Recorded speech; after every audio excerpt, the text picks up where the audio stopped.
Hi everyone, कैसे हैं आप लोग। आशा करता हूँ आप सब बहुत अच्छे होंगे। गाइस, सिंपल सा बात है कि आपको ये सेशन क्यों देखना चाहिए। कई बार मन में ये आता है ना, देखो, बूंद बूंद से तालाब भरता है, ये तो बात आपको पता ही होगा ना। तो वैसे ही बात यहाँ पे ना, मत एक एक नंबर जो है ना, एक्चुअली वेरी वेरी इंपॉर्टेंट है यार एग्जाम को क्रैक करने के लिए। कभी भी है ना, किसी भी टॉपिक को हल्के में लेके नहीं चलना चाहिए, नहीं तो टॉपिक एक बार हल्का में ले लिया ना, तो वो कहाँ फेंकता है पता भी नहीं चलता है ना। जब भी आप तैयारी करने बैठते हो ना, ठीक है, जब भी एकदम अपने दिल पे हाथ रख के एक बार पूछना कि ये जॉब मुझे क्यों चाहिए, ये जॉब मुझे क्यों चाहिए, है ना। और चाहे मेरे में क्या खास है जो ये जॉब हमको लगेगी। जिस दिन इस सवाल का जवाब आ जाएगा ना, उस दिन आपको जॉब लग जाएगा। हमेशा इस चीज़ को ध्यान में रखना, है ना। तो आइए सेशन का शुभारंभ करते हैं एक मोटिवेशनल कोट के साथ कि सारी दुनिया कहती है हार मान। ठीक है, सारी दुनिया कहती है कि हार मान लो, लेकिन दिल है ना, धीरे से कहता है ये, धीरे से कहता है कि एक बार तू और कोशिश कर, तू कर सकता है, तू कर सकता है, तू कर सकता है ना। तो ऐसा नहीं कि हाँ आप सारी दुनिया से पूछने या बैठ जाए, बता ना यार मेरा LIC में होगा कि नहीं होगा, है ना। बता ना मेरा RRB में होगा कि नहीं। अरे भाई साहब, जय भाड़ में एकदम तुम एकदम काम करना शुरू कर दो ना, एकदम ताबड़तोड़ करके, एकदम हर एक अपना एक एक जो है ना, किसी भी टॉपिक को इग्नोर नहीं करना है ना, एकदम ताबड़तोड़ करके। तो आइए चलिए शुभारंभ करते हैं। अगर ब्लड रिलेशन का क्वेश्चन आपके सामने आए ना, तो आपका सबसे पहले आप मतलब आपको क्या दिखाना है, सिंपल सा बात है। देखो, जब भी मैं एक मिनट में रेड पेन ले लेता हूँ। जब भी मैं मेल को दिखाऊंगा तो वहाँ पे स्क्वायर बनाऊंगा, ठीक है। और फीमेल को दिखाऊंगा वहाँ पे सर्कल बनाऊंगा, ठीक है, बस। उसके बाद ना, यहाँ से हम फटाफट बनाना शुरू करते। कहा क्या जा रहा है कि दे आर 8%, कितने लोग हैं, 8 लोग हैं। T is the sister of D. देखो, T is the sister of D, इसका मतलब है T is the sister of D, ठीक है। ये तो काम कर दिए, T is the sister of D. देखो, D is marriage to P. क्यों इतना हिल रहा है जी, एक मिनट एक मिनट। अब तो नहीं हिल रहा ना, हाँ। ठीक है, उसके बाद क्या कहा जा रहा है कि D is marriage to P, तो मतलब डी का जो संबंध है किसके साथ है, मतलब शादी वाला संबंध पति पत्नी वाला संबंध है, इसके साथ है, ठीक है। अब कौन मेल फीमेल पता नहीं, लोग आगे दे भी दिए हुए हैं कि P who is the son of him, मतलब पी का अगर जेंडर क्लियर हुआ तो डी का तो ऑटोमेटिक हो जाए। ऐसा तो नहीं है कि हाँ मेल मेल में शादी हो गया। अच्छा, अभी का जो समय सिचुएशन चल रहा है वैसा सब कुछ संभव है। लेकिन यहाँ पे क्या कहा जा रहा है कि पी अगर सन है किसका, एम का, तो डी को डॉटर इन लॉ होना ही पड़ेगा ना, एम का, है ना। हो गया। आगे क्या कहा जा रहा है कि T is the mother of J. T is the mother of J, मतलब जे जो है इसका बाल बुतरू है, अभी क्या आता पता नहीं है। Y is the father of U, अभी वाई को यूज कहाँ बैठा आता पता नहीं। Y has only one son and daughter, ठीक है। U is the daughter of T, U is दे दिया, देखो ये, U is the daughter of T.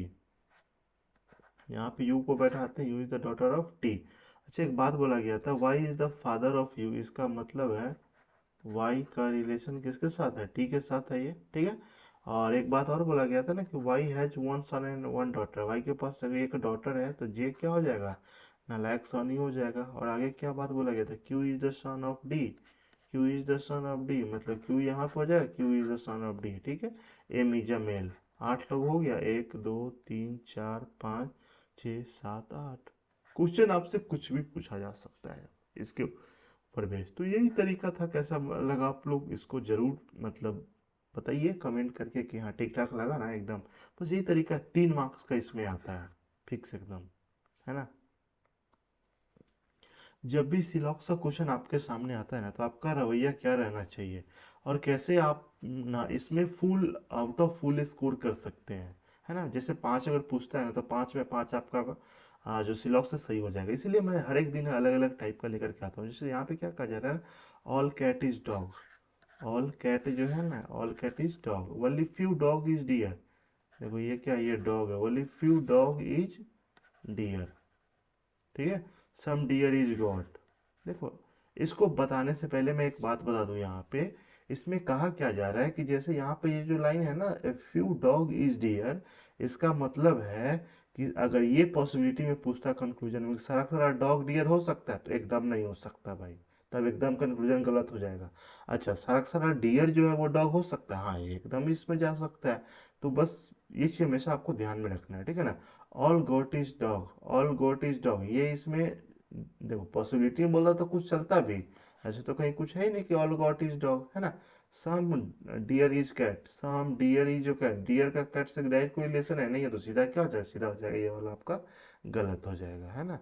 Next जैसे यहाँ पे क्या कहा जा रहा है कि few cab are pen, few cab जो है ना पेन है, नो पेन इज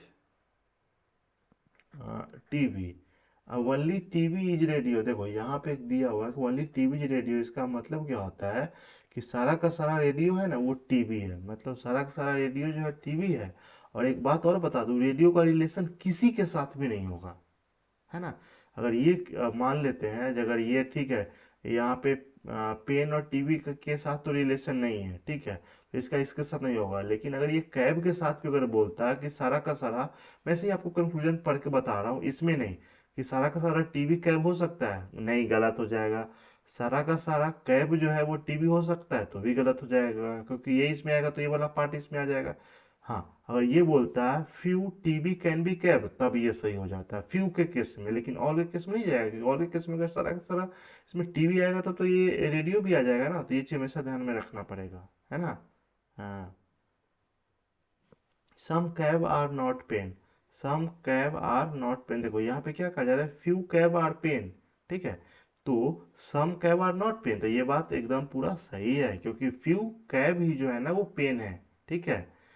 तो सारा का सारा जो कैब है वो पेन नहीं हो सकता, इसलिए ये बात सही है कि सम कैब आर नॉट पेन, इसका मतलब है कि कुछ कैब जो पेन नहीं है, क्योंकि यहाँ पे ऑलरेडी स्टेटमेंट फ्यू लग जाता है ना। इसका मतलब है कि अगर कुछ ही कैंपेन है ना तो कुछ नहीं भी होगा, इसलिए ये वाला क्या ये वाला आपको सही हो जाएगा।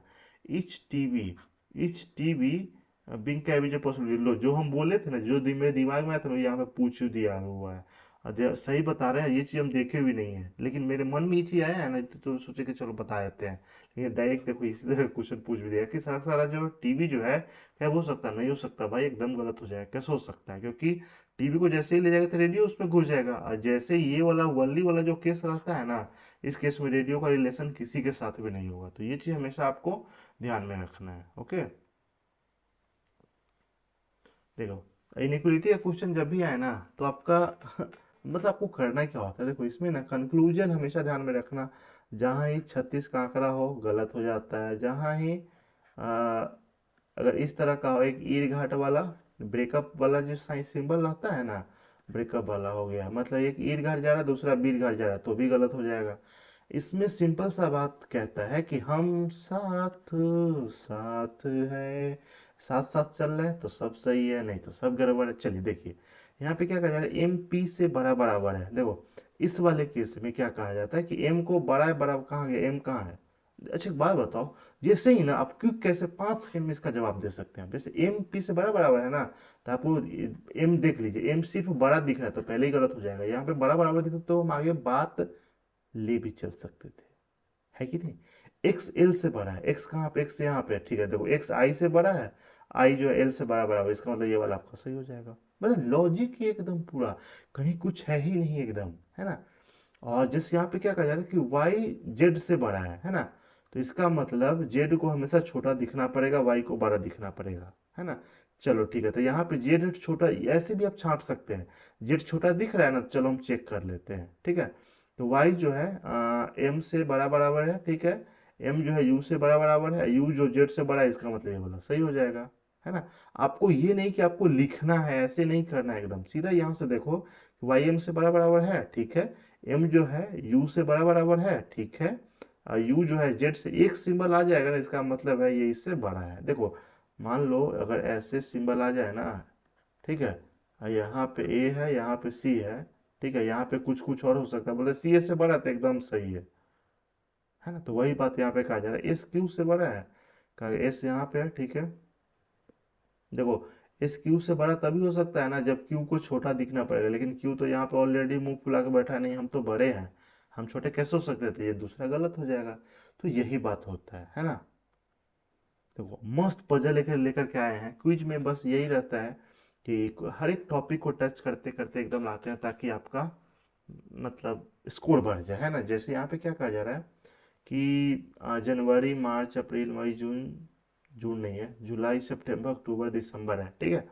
एंड हाँ, अल्फाबेटिकल नेम जो है ना of the person were not born in the month, ऐसा कुछ नहीं कहा जाए, ठीक है। जैसे अल्फाबेटिकल वाला एक साथ नहीं हो सकता है ना। चलो तो यहाँ पे क्या करते हैं, फटाफट दो पॉसिबिलिटी लेकर के हमको बनाना है। तो यहाँ पे क्या करते हैं, जैसे यहाँ पे हो गया जैन हो गया, फिर यहाँ पे हो गया मार्च हो गया, फिर हो जाएगा अप्रैल हो जाएगा, फिर हो जाएगा मई हो जाएगा, जुलाई हो जाएगा, सितंबर हो जाएगा, अक्टूबर हो जाएगा, दिसंबर होगा। देखो इतना तो पता होगा कि हाँ ये जैसे ही मंथ वाला है ना, फटाफट यहाँ पे कितना डेज होता है ये लिख ही लो।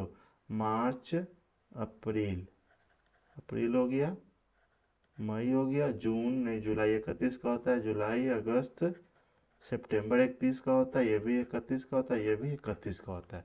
इतना बात हो गया ना। अब हम दो पॉसिबिलिटी लेकर के अब हम यहाँ पे कांड शुरू करते हैं। पंडित जी ने कांड कर दिया भाई। हाँ चलिए यहाँ पे आ गया। हम्म कहा क्या जा रहा है ना, देखो A was born in the month which has even number of days. देखो एक का जन्म उसी मंथ में होता है जिसमें इवन नंबर ऑफ डेज थे। इवन एक यहाँ है, दूसरा यहाँ है। एक को यहाँ पे बैठा देते, दूसरे में एक को यहाँ पे बैठा देते, इसमें तो कहीं कोई दिक्कत वाला बात नहीं है। बोली 3 person are born between A and B. A और बी के बीच कितना 3 है, तो 1 2 3। बी यहाँ पे हो जाएगा, इस वाले केस में 1 2 3, बी यहाँ पे हो जाएगा, ठीक है। तीन, 3 लोग हैं ना, ठीक है। 2 person are C and D. देखो सी और डी के बीच में 2 लोग हैं, लेकिन D who was born adjacent to A. D जो है ना ए के साथ में ही है, ठीक है। डी ए के साथ में ही है। तो एफ का बोर्न जुलाई में हुआ। देखो एफ तो ये फिक्स है कि यहाँ पे है, डी ए के साथ में, इसका मतलब डी यहाँ पे आ जाएगा, है ना। और डी यहाँ पे आ गया, ठीक है। इस वाले में डी यहाँ भी आ सकता है, डी यहाँ भी आ सकता है। एक बात बोला गया है कि सी और डी के बीच में 2 लोग हैं, है ना। और सी वॉज बॉर्न बिफोर डी, इसका मतलब हम डी को यहाँ पे नहीं कर सकते क्योंकि सी तो और ऊपर जाएगा। इसका मतलब डी यहाँ पे 1 2 सी को यहाँ पे कर दिए, इसमें 1 2 सी को यहाँ पे कर दिए, कहीं कोई दिक्कत नहीं। एक बात बोला गया था, the number of person born after C. C के बाद जितना है ना उतना एच के पहले है, तो सी के बाद जितना है उतना एच के पहले ये हो जाएगा। सी के बाद 1 2 3 4 है, तो एच एच के पहले भी 4, 1 2 3 4 कहाँ चला जाएगा, काम हो गया इसका खत्म। G was not born in the month of March. 2 month खाली आ गया, जी मार्च में नहीं है, जी यहाँ पे आ गया। ए कौन सा हो जाएगा भाई, A B C D E. ई नहीं ना है तो ई यहाँ पे हो जाएगा, हो गया। देखिए तरीका कैसे एकदम पजल तैयार होता है। अगर ये तरीका पसंद है ना, जरूर आप इसको शेयर करें। और चैनल पे पहली बार है तो आपको सपोर्ट करना तो बनता है ना यार, इतना तो कर सकते हैं, हमको पूर्ण भरोसा है। You can do it. चलिए